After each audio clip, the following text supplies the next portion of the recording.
And I have my views on depression, and I've been depressed, numerous times from high school, college, to me being 30 years old now. And I never got out of shape. I never stopped moving my body. And I always got through my shit. And actually moving my body has helped me through it.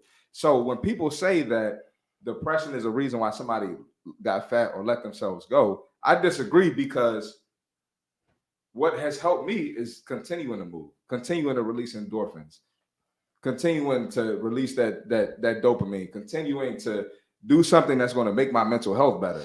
So I'm sorry, I don't think that's a valid excuse. I would say I feel like I'm not gonna say it's a valid excuse, but as a personal trainer and somebody that's been training for a while, man, emotional eating, bro, is a thing. That shit is super real. Fellas, I don't believe in that shit. I'm sorry. That's okay, but that's hey, Tune. That's why we on the podcast. Facts. So we can. I'm not with none of that shit, bro. I'm not with none of that, bro. So we can talk it out. Absolutely. I would say. Hold on, Dawson. What you think about it before you go, Ray? I'm gonna let you go, Ray. I wouldn't say just emotional eating, but it's like you said, when you go through pain or depression, you ran to the weights.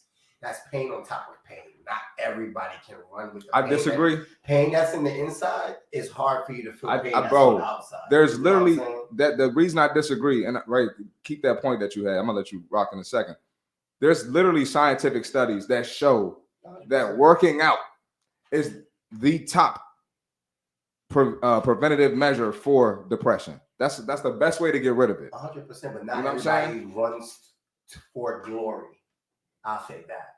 No risk, no glory, but not everybody runs. So the alternative is to eat and get your belly bigger, get your man titties bigger. So that's the alternative. So it's not even really like an alternative, right? Like when it comes to people like eating, they eat because when they're depressed, it makes them feel better. And I know that doesn't make sense to you because your thought process is different than our thought process is different. Correct. As a collective. Because tune with me. Like when I feel bad, I'm going to the gym. Facts. And I don't want Chris to think that I don't want Chris to think that I think that it's okay. Nope. It's just that over my years of training, young, it's just like I just see so many like clients of mine who are like, sugar makes me feel good. And that's the only hold on. Let me finish. I promise I'll let you go. So sugar is the only thing that helps me out when I feel down. When I have a hard day at work, that donut, that cookie, whatever it is what makes me feel good. You know what I'm saying? And I know we don't understand it. Us guys at this tape, we don't understand it. But I had no choice. These are the people who come to me for help. So I have to hear them out. It makes no sense to me, but it allowed for me to understand what they do. Because for me and for you, what we do when we're in pain is we go to the gym. We lift weights. We get under heavy weights, heavy stimulus, and we lean on the endorphins to pull us out of there. You know what I'm saying? And it's done it for me many times, and I'm sure it's done it for plenty of you guys. 100%. Well. So my thought is like I usually don't try to have like a closed mind to however anybody else gets back to their good place. It's just for me and someone else is just different. All right, this is my thing. I hear what you're saying, but one, as trainers, I think our job is to not accept that. We got to give the clients a different angle, right? We're there to say we're there to save them from that detrimental activity. And then how is that? Maybe it makes you feel better in the moment. But if you're gonna go home and you see a double belly in the mirror and you get depressed about it, or you're gonna feel lazy, you're gonna feel tired in the morning, you don't go to work, you're gonna skip the training session, you're gonna press snooze. I really don't believe that's gonna make you feel better in like long term. Short term, it might feel good to eat the chicken and waffles at brunch with the bottomless mimosas. But when you get up that next morning, you're gonna be like, damn, I'm fat as hell. What am I doing?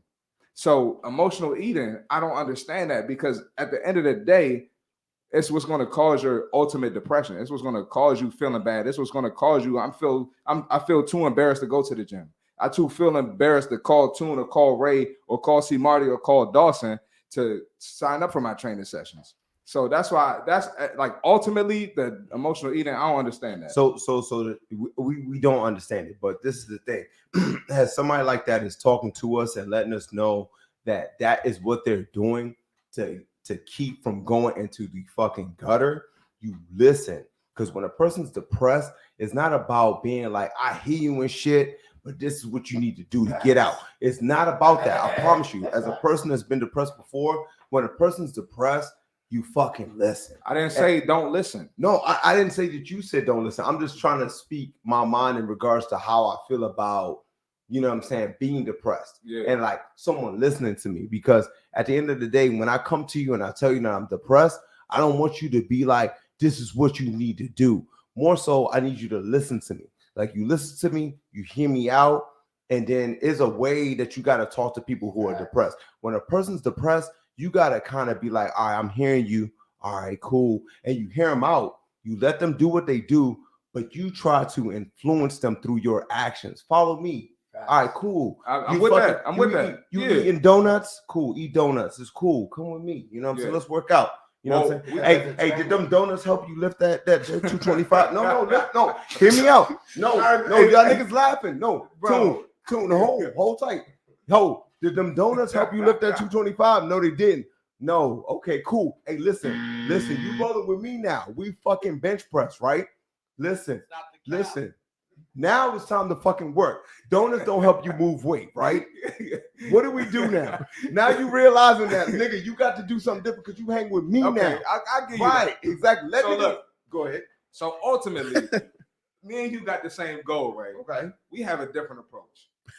I'm more. You have to be that therapist though. As a trainer, nigga, what? That's it. But I am the therapist. Nigga, but you gotta, if you're a therapist, I am that. A therapist you're a has motivational speaker. You gotta You're a motivational speaker. You're like, get your big back up. Let's keep it 1,000, bro. Get your big back up.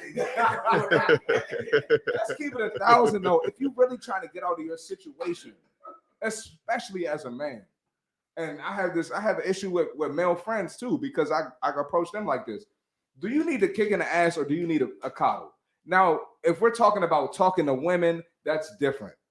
I can't come off to women. It's no difference. Like I do to men. It's no difference. My experience is a big difference. When you're depressed, bro, when I tell you, when you're depressed, bro, like, hey, bro, listen, it's no different. Like, nigga, when you depressed, and you're not seeing life the way you're supposed to see life, nigga, you need somebody to fucking help you, bro. You are down. Maybe I'm different because I even got through most of my shit by myself. And the people that did help me through my shit, they was like, nigga, you got to get your shit together. You got to boss the fuck up, step up, handle what need to be done. Or there was a situation where I couldn't really talk to nobody and nobody could really help me through it. Like, it's on me. And as men, we be in Tune. I talk to Tune all the time. Facts. Tune be talking to me like, yo, this is what I'm working on. This is what I'm trying to get to. He got to get through that by himself. I've dealt with dudes. I've dealt with dudes that was depressed, bro. Not saying he was depressed, but you know what I'm saying. Understood. I've dealt with dudes that was depressed, or dudes that just was down, or just not in their motherfucking lane, or not in their masculine role. And it's more so like everybody knows me and you have a different style. You know what I'm saying? And that's cool. Like, I respect your style or whatever the case may be. And I respect my style as well. But more so is just like, for me, it's just like, you know what? Listen, man, whatever you're doing, I respect it. I understand why you're doing it. But follow me. This is what we're going to do. You hanging with me. You my friend now. And this is what we do. And I just fucking influence you through what I do. If you like what I do, you like the way that I look, follow me. Hang with me. Yeah. I don't got to fucking tell you, get your fucking life together. Nigga, just hang with me. Come with me. Come lift these weights with me. Come be strong. And your life will change. There's no way in the world you're going to continue your lifestyle if I put your ass under heavy weight. You're not doing that shit no fucking more. I'm going to put your bitch ass under 315. Oh, you're saying and I want to see everything I was saying. No, wait. I want to see if no, nigga, you are telling niggas off the break as soon as the conversation starts. Nigga, you some trash, bro. You know what I'm saying? You're a big back ass. Let's go. City boys. So our approaches are different. So Tune, for me, Tune, I'm like, Tune, come hang with me. Come lift weights with me. I want to see if the lifestyle you live, that soft ass shit you doing, Me and you agree on it. That's soft that shit, right? Yeah. That's soft that shit you doing. Come hang with me. Come lift some weights, and let's see if the way you eating and the way you carrying on outside of the gym is going to be appropriate for when you come see me. It's not. So you're gonna have to change your shit if you want to continue to roll with me. So I don't gotta, you know what I mean? Like it's just kind of you got a different approach than I do, Correct. and that's fine. But it's the same. We got the same goal. It's really the same shit. But exactly. You're not as direct as me. Exactly. So I'm direct. Dawson, as I was about to ask you, as a boxing coach, that is an intense workout. Yeah. I don't know how you do an intense workout and have a Ray approach versus my approach. My approach to it is teaching everybody their body mechanics and how it works for them specifically. Mm-hmm. But I always would tell people like fitness is not always just pick things up, put things down. You got to figure that's all out, it is to me, Dawson. What you mean, bro? That's all I do all my life. My life is dependent on that. But there's different variations of like fitness that you can go across. If you want to start light, go to Pilates. If you want to start heavy, go to CrossFit. If you want to go into the bodybuilding realm, seek out a bodybuilding coach. You got to seek out where you are comfortable. Start small and do small wins. Like the mindset of a fighter versus the mindset of a weightlifter. To me, a weightlifter, you going in there because you have a vision of what your physique look like. And you want to, whatever you feel about yourself within, you want to be able to show it without.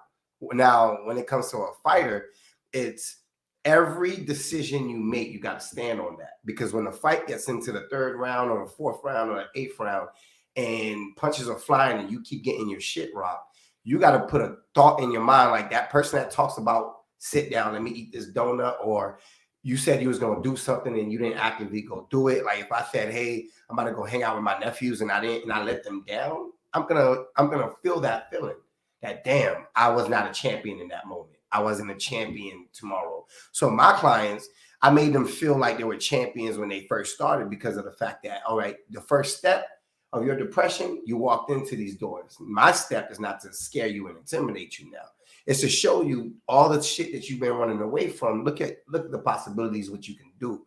Now you're throwing punches, you huffing and puffing. Now I'm like, all right, you see you gassed out.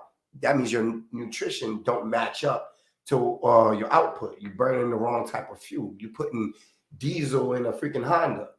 You got to figure out your meals now. Most people, it's not an eating disorder. Most people don't even eat enough.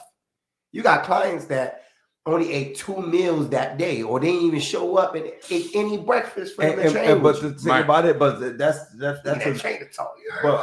But that's the point that I want to say. Like sometimes you don't gotta tell motherfuckers like that. You know, you're not eating right. No worries. You know, come on. I'm gonna hit you up with these little hit sessions after the fucking strength training. I'm gonna see if you can hang. Or when you show up the leg day and you ain't eat what you were supposed to, what's going on? Now, when I tell you, hey, listen, try to have some oatmeal, maybe have some fruit, maybe have this and that before you come in the workout, and then you realize your workout is better. Like, I don't have to preach to you after that. Yeah. When you get to see that the proof's in the pudding, it's on its own. I always say, ask your client or ask the person or ask anybody in those comments, what is the vision you have for yourself? Once you know the vision you have for yourself, then you can honestly know exactly what trainer that you need to go to so you can meet. And that's a great point. And that's why I post the content I do and I do what I do, because I attract the right type of clients. Yeah. I rarely attract them bullshit clients anymore. Because they know what it is when they step in that gym. And each one of you guys have made awesome points, right? When you're fighting depression, it's really a mental battle between you and yourself. And leaning on food, I don't agree with. I'm with CMarty and I'm with Ray. You know, both you guys made amazing points. I don't agree with using food as an outlet to kind of battle your depression. But a lot of people are not strong-minded like us. They don't have that strong will like we do as trainers, as folks who have been in the fitness environment, who, are outsourced to fighting our mental depression is lifting weights, or boxing or something physical. A lot of people, they rely on food and they have an unhealthy relationship with food. So that's their go-to. And it's not good, truth be told. It's really bad. But, when someone's going through certain things, we don't know how they feel internally. We can't really say, hey, man, like you shouldn't be doing this, because we're not in their body. We don't know how they feel. All we can do, like Ray said, is we can try to influence them through our actions, have them look at us as leaders, as guiders, as, you know, their therapists, to kind of redirect them and show them another outlet, show them a healthier, you know, path. Or Absolutely. but nevertheless, though, to, like, you know, piggyback off what C Marty's saying, is like fitness is probably your best bet to try to combat those demons that you're battling internally.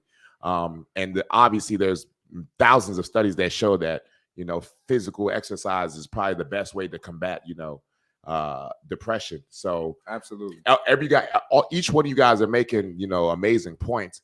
But it's just like that depression, it varies from person to person. I've been depressed several times in my lifetime, but I've gotten through that through physical fitness. It all reverts back to fitness and moving your body and releasing those endorphins, and, you know, feeling a certain way or feeling accomplished after an amazing workout. And if you don't allow me to jump in, it's just like, so the thing about like being depressed is just the fact that you just don't know where someone's head is at. So it's just like the direct approach is not going to always work. This person may be like 2 seconds or 2 steps away from who knows what. So it's kind of just like, you know what, man, listen, everybody in there, mother, from your mom, your dad, your brother, your sister's been like, get your shit together, dog. You've been in your room for fucking 30 days, 60 days, 90 days straight. You know, get your shit together. You smell like shit, blah, blah, blah. And I like, listen, everybody else talking about that shit. Like, I want to be the guy that just be like, you know what? If you came to see me, I ain't even trying to talk about that shit. Let's go lift some fucking weights. Let's go do something different. Let's go do something different. Everybody and their mother talking about it. So it's like, fuck it. You know what I'm saying? Let's go do something different.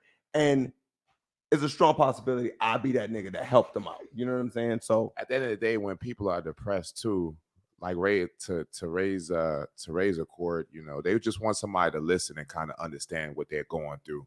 You know, they kind of want you to empathize with them first, hear them out. You know what I'm saying? Just being that shoulder that they can lean on initially, regardless if they're, you know, using food as a coping method, right?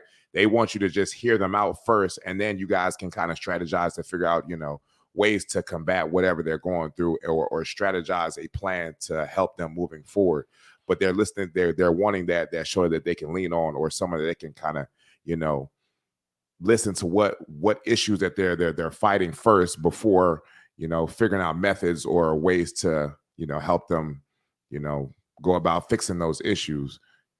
Yeah, absolutely. I mean, I agree with you, because at the end of the day, all it really boils down to is just like, get my mind off the shit that's making me depressed. I got you. Let's do our thing. You know what I'm saying? Let's box.